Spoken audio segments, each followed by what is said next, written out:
Mic Check Podcast, Sunday morning edition, day 7 in a row. Thank you all for joining. This is your host, T Word, the People's Champ.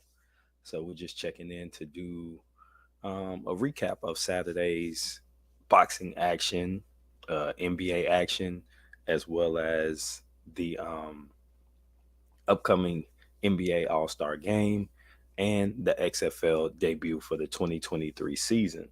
So hopefully you all are having a great morning.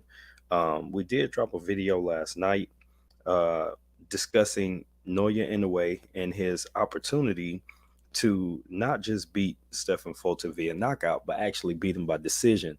So I'm going to go ahead and cue that video up and give everybody that hasn't seen it an opportunity to check it out. So bear with me. I'm going to get that going, and we're going to kick off the show with a little recap, okay?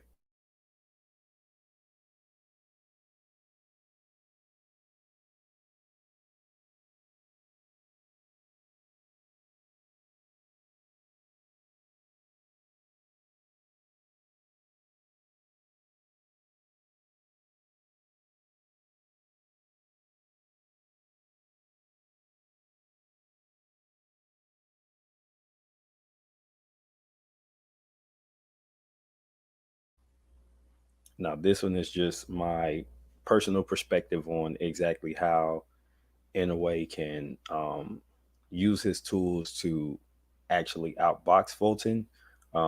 It appears that most people just feel like it's going to be a knockout. If there's going to be a knockout victory, it's going to favor the monster. But not sleeping on his boxing skills is just if you compare the two, one guy would appear to be the better boxer coming in, and the other guy is um, going to be the more powerful, more balanced fighter. So, your boxer puncher type.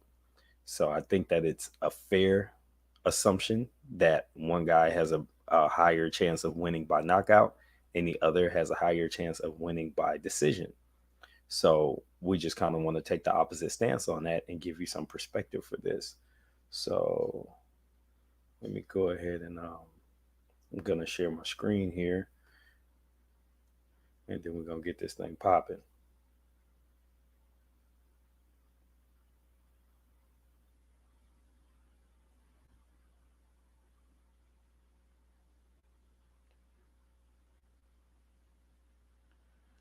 Okay. So this is the video we dropped last night. If you haven't watched it, we're gonna do it in this entirety. Feel free to go back after the video and go ahead and drop a like on it. You know what I'm saying? Show us some support in that regard. We would greatly appreciate it. But without further delay, let's go ahead and run the tape.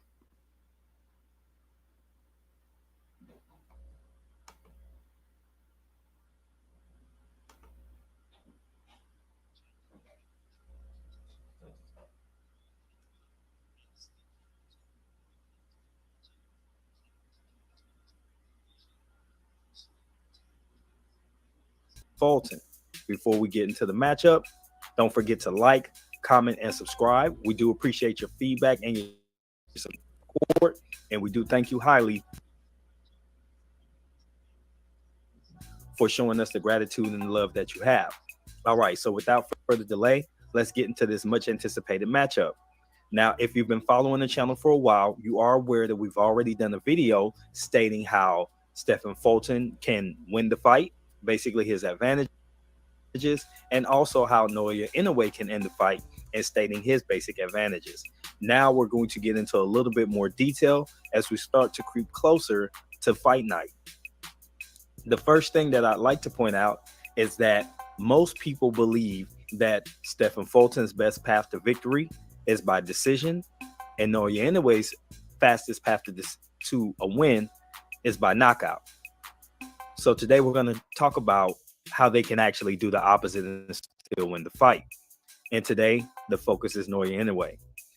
So for the most part, many are anticipating that Inoue will come into the fight and use his hand speed and quick combinations and body shots to get Stephen Fulton to drop his guard. And eventually, once he lowers his guard, he's going to go in for the kill shot upstairs, maybe a body punch to the liver, and then up top to the jaw to go ahead and end the fight. However, I think there's another path for Inoue, and that's a win by decision. And even if there's no foul play by the judges, which I don't expect, I believe they will judge it fairly if Stephen Fulton is the better fighter. And if it comes down to a boxing match, you probably have to favor Fulton because that's his main game. And if it came down to a firefight, you're going to favor Inoue. Now, for Inoue to win a boxing match, there's a few areas that I think he can work on in training camp, and he'll probably be able to improve whether he's able to assimilate the style of Stephen Fulton or not. So the first thing he'll want to do is use lateral movement and subtle angles to walk Stephen Fulton into shots to the chin and clean shots to the body that will slowly accumulate and slow down his ability to move laterally. So instead of waiting and being reactive, he should be active and actually move to a spot opposite of where he wants Fulton to go. If he wants to force him to move to his left, he should move to his own right and set up a punch at the same time. It's going to force Fulton to shift his body or go into a defensive posture, which is going to allow him to unleash a combination and eventually land a shot that could impress the judges and help him rack up points round after round. If he's able to get out quickly, Inoue could cruise to a victory and force Stephen Fulton to go for broke and eventually end up getting himself knocked out because he has to take more chances.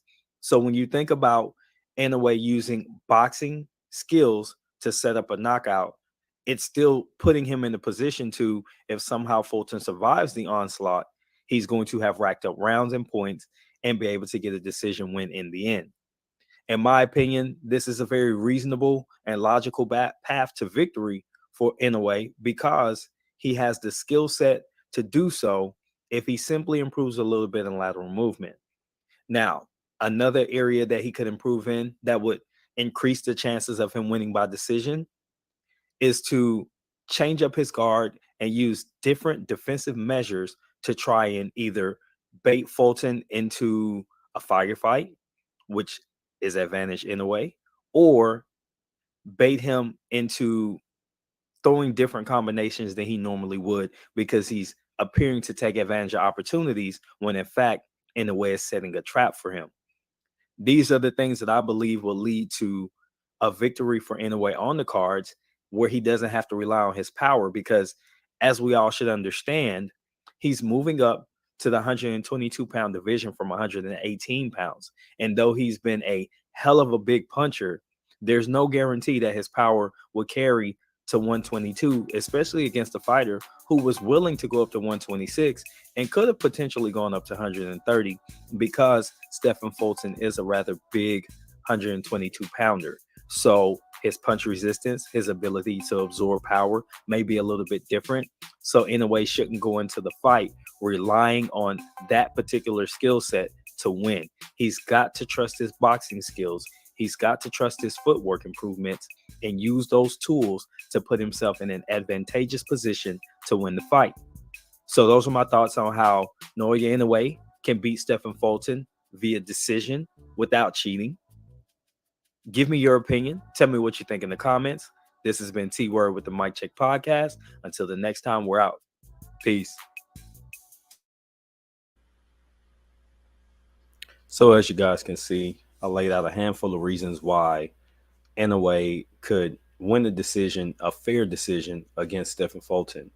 It's not rocket science. It's not anything that's not easy to see. The whole idea is that Inoue will basically just work on some tactics that I believe will put him in the best position to win the fight, such as just work on drilling lateral movement as often as possible in camp. As long as he's doing that, that's going to get him really comfortable.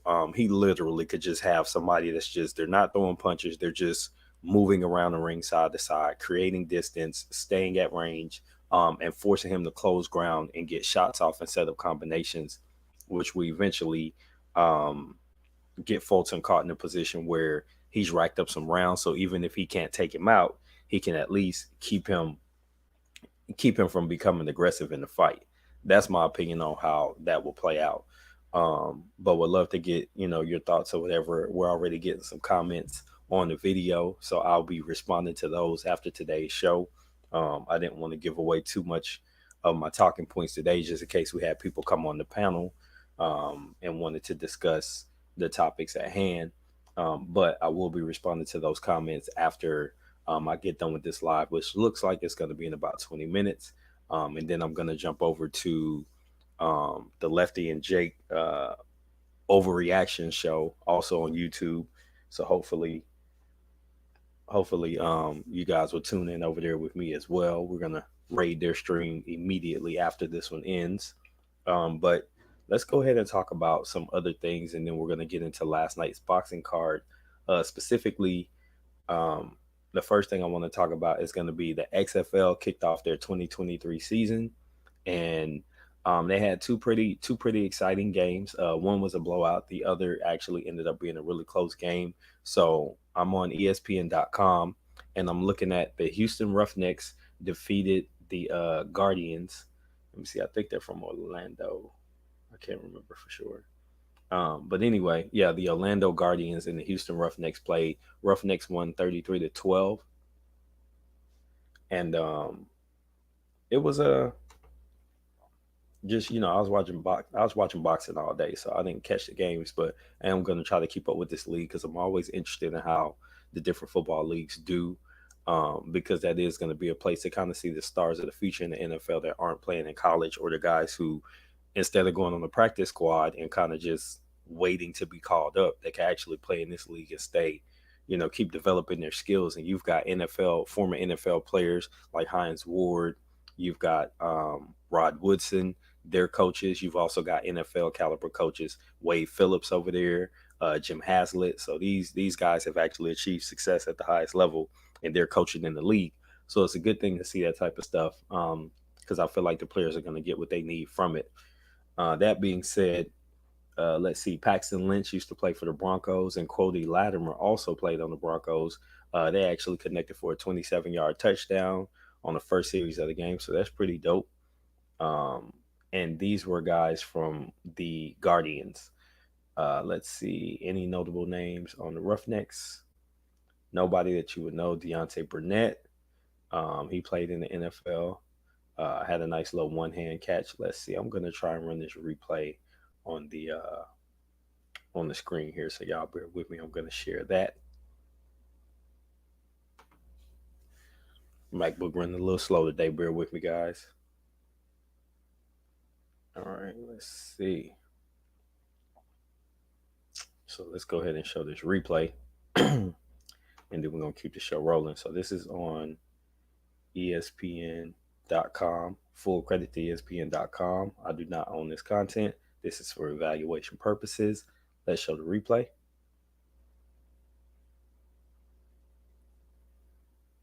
We'll probably get an ad, so it's not my fault. And of course, we get an ad. We're going to play it without the sound.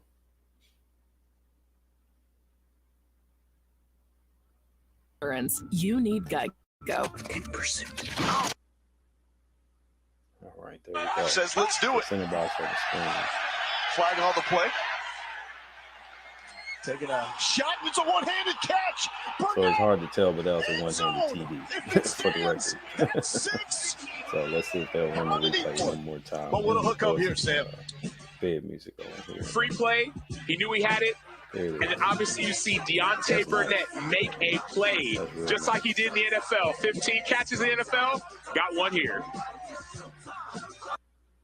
So that was the Renegades play right there.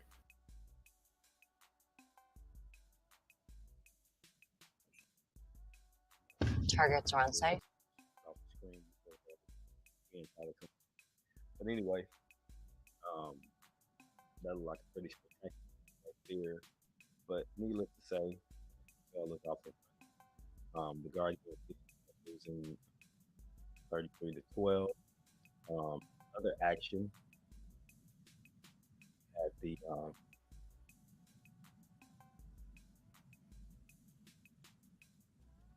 you had the Vegas Vipers lose to the Arlington Roughnecks 22-20. Um, no true notable um, former NFL guys in this particular game. Um, Overall, this is a good place to see some development from some guys who fill out rosters.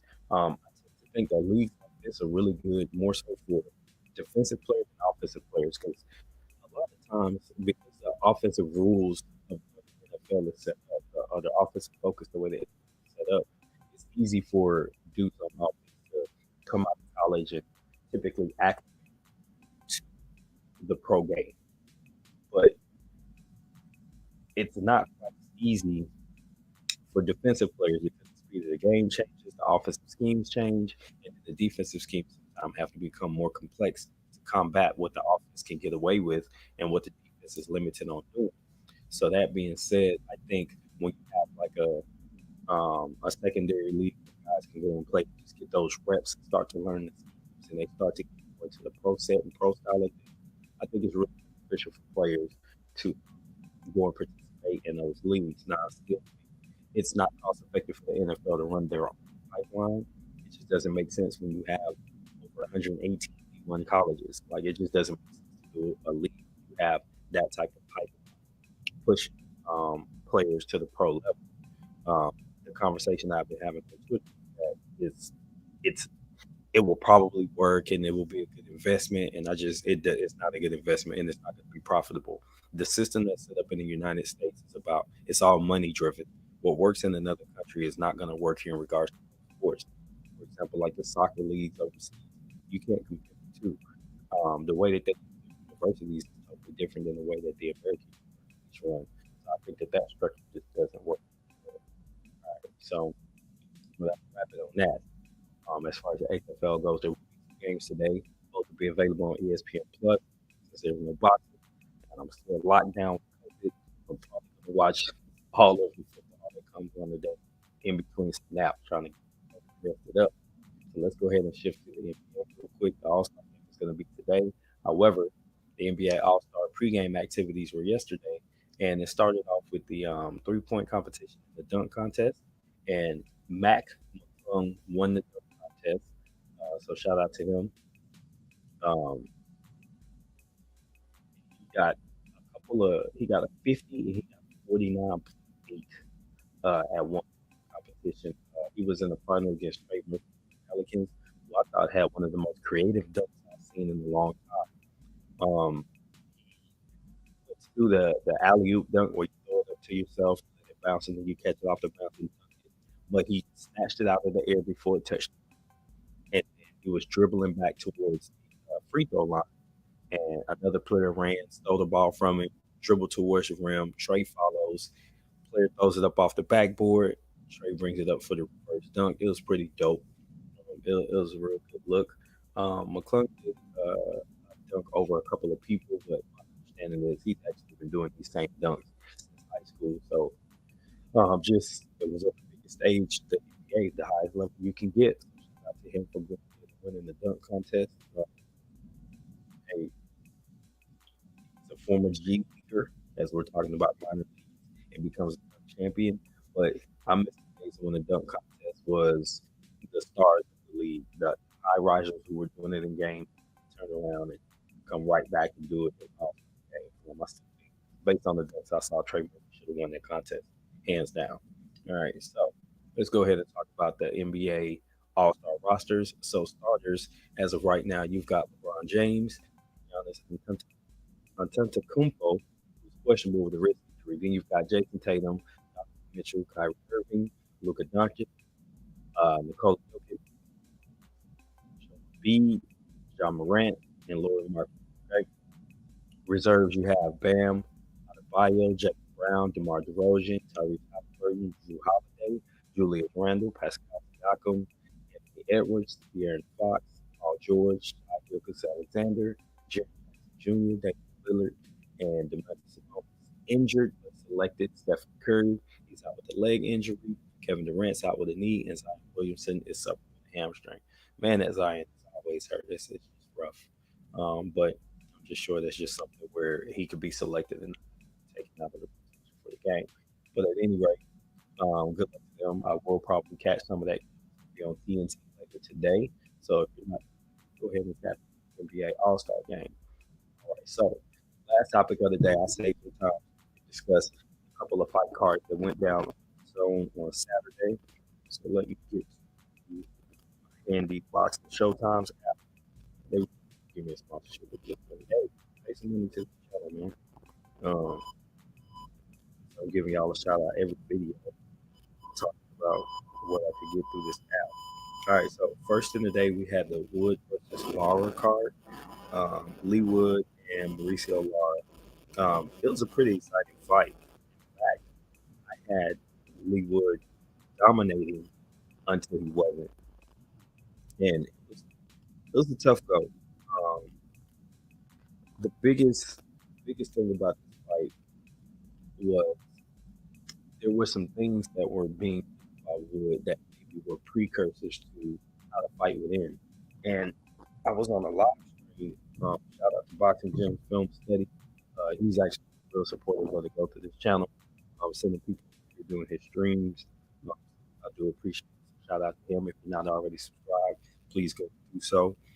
He does really amazing film breakdowns, and he's got actual film to show you exactly what's going on. So if you're learning boxing or you're interested in getting into the intricacies of boxing, you can really get information that you're looking for. But that being said, I was on his live stream, and maybe about a round or two before the knockout, before Lara knocked Wood out, we're kind of wondering out loud, like, what's going on with Lara? Like, what is his strategy?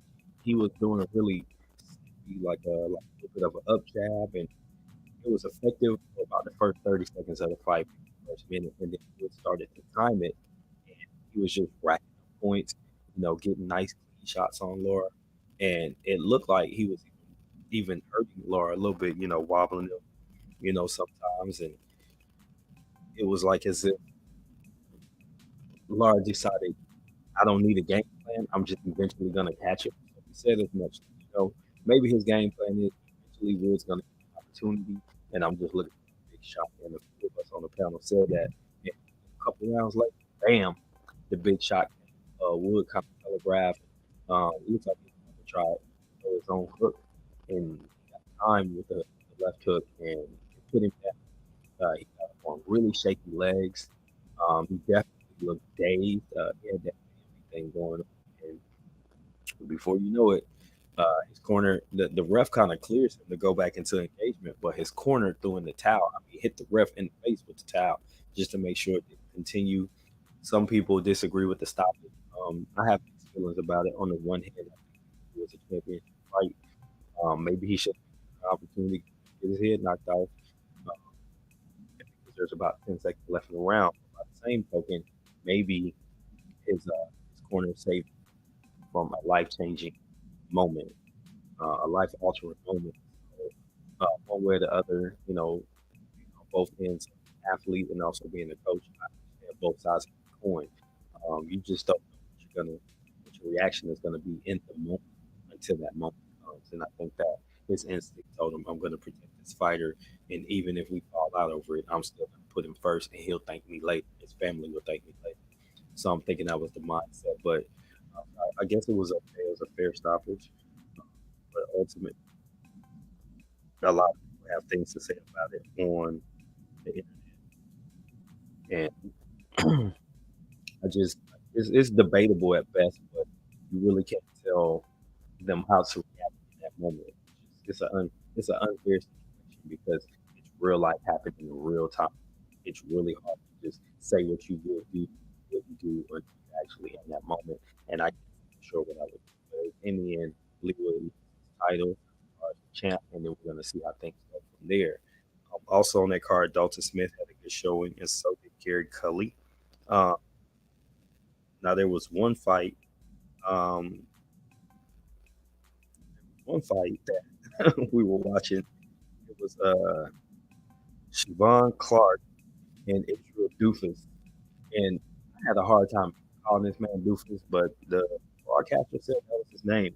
But it was the most looking fight. I mean, Doofus looked like a dude who just was fighting. He didn't necessarily look like somebody that really worked hard. developing a real polished set. And you can tell he knows a little something, he box a little bit, but he'd rather get in there and just mess around and throw punches and do weird stuff, switch in and out of his stance, within range, getting tagged, just smiling about it. But I can't even say the fight was entertaining as much as it was just kind of awkward to watch, but it gave us some of the other fights on the later card. Also, Long Yafai lost the fight to Alberto Ruiz, and I mean, Yafai got beat up throughout the fight. There was nothing interesting about the way he approached it. It seemed like he had no his opponent. All right, so the other card, let's see, we had Luis Neri versus Crazy A Hovanishi, and Neri does get a late stoppage over Hov, and this was a pretty decent fight. It was rock'em sock'em. If you like action where it's just bang, bang, bang, I felt like Neri was a front runner. He got out early and he racked up some rounds early on, but not enough to get as he did late. I think he gassed out. And Crazy A just came back. He made a late surge and he really gave him hell down the stretch of the fight. And it was so back and forth. The last 2 or 3 rounds of the fight, you really couldn't tell who would win. It was like at the moment, either dude could land that big shot that would end the fight. Eventually ended up being Neri. Now, the round before the fight ended, it was a little bit of a weird exchange. Right with about 30 seconds left, Neri drops Crazy A, and he gets up. You can see he's dazed, like he's there, but he's definitely trying to get his bearings about him. And with about 10 seconds left, it seems like the ref steps in and stops the round, even though the actual round wasn't over. So it was a little bit awkward and concerning, like what just happened right there, because you couldn't hear the bell, and I'm watching it because I'm on the live stream. I'm watching it with the sound off. So it's kind of like, did he stop the fight? And Neri thought he won, but he didn't. They went back to the doctors, checked everybody out, and then boom, they get up and they get right back to the action in the next round. And then Neri comes in and gets the stoppage. I mean, the ref saw enough. Crazy A just wasn't giving enough back. And I believe that was the 12th round. It was 11, but it was pretty much the end of the fight. It's just, it was really competitive. You had Neri front running with Hove coming back late. And, eventually you get the stoppage. Overall, that was probably one of the better fights on the card.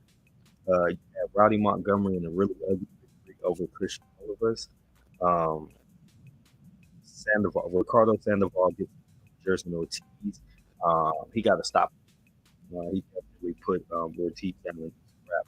Shane Mosley Jr. got a ugly win over Mario Lozano. And what was bad about it's just been out of the ring for 4 years. And he gave Shane Jr. hell. It was a real ugly fight. It looked like Shane, either his conditioning isn't good or he didn't take his opponent seriously as far as like coming in with a deep game plan. There's just a lot of fundamentals.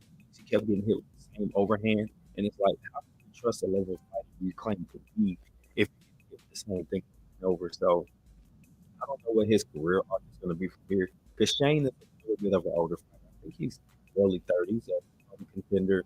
I'm thinking his window's definitely closed for championship level fights.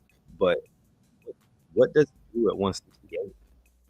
You're in that with Canelo and all them dudes. Like, what do you do in that weight class? Because I just don't see you getting the belt. You're not a British circuit, so it's not like you can win one of their international titles or something.